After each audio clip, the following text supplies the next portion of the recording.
আওয়ামী লীগ সরকারের পতনের পর থেকে নানা অভিযোগে গ্রেপ্তার হয়ে কারাগারে বন্দী আওয়ামী লীগের প্রেসিডিয়াম সদস্য অবসরপ্রাপ্ত লেফটেন্যান্ট কর্নেল ফারুক খান 14 শিকের ভেতর থেকেই হঠাৎ ফেসবুকে সরব হলেন সাবেক এই বেসামরিক বিমান পরিবহন ও পর্যটন মন্ত্রী।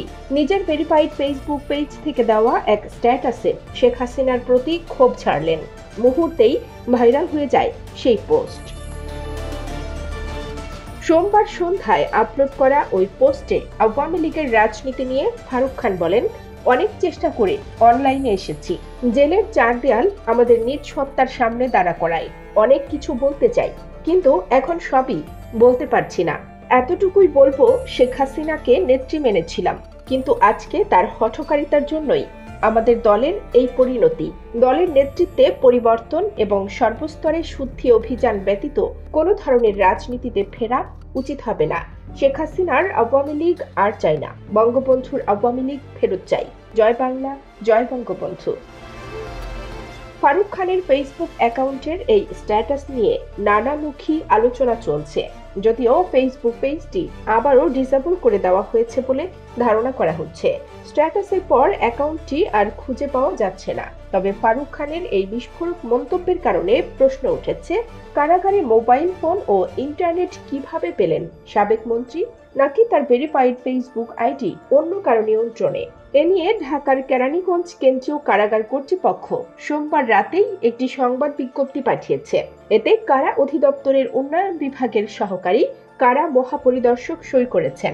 সংবাদ বিজ্ঞপ্তিতে বলা হয়েছে, সোমবার ফারুক খান নামের ফেসবুক আইডির একটি পোস্টের স্ক্রিনশট শেয়ার করে তা কারাগারে আটক সাবেক মন্ত্রী ফারুক খান কর্তৃক প্রচার করা হয়েছে বলে বিভ্রান্তি ছড়ানো হচ্ছে।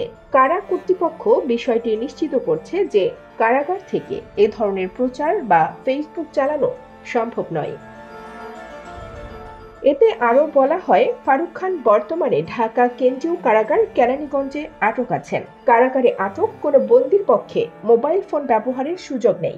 ওই আইডিটি সাবেক মন্ত্রী ফারুক খানের কারাগার থেকে পরিচালনা করা সম্ভব নয়। তবে অন্য কেউ বা তার আত্মীয় স্বজন তার আইডিটি পরিচালনা করছে কিনা তা কারা দপ্তর জানে না। বিষয়টি অনুসন্ধান করে প্রয়োজনীয় ব্যবস্থা নেওয়ার জন্য আইন শৃঙ্খলা বাহিনীকে অনুরোধ জানানো হয়েছে।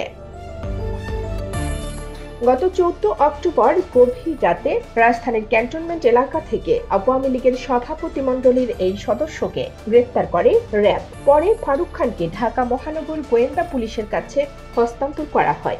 এরপর থেকে বিএনপি কর্মী মকবুল হত্যা সহ একাধিক মামলায় কারাগারে আছেন তিনি।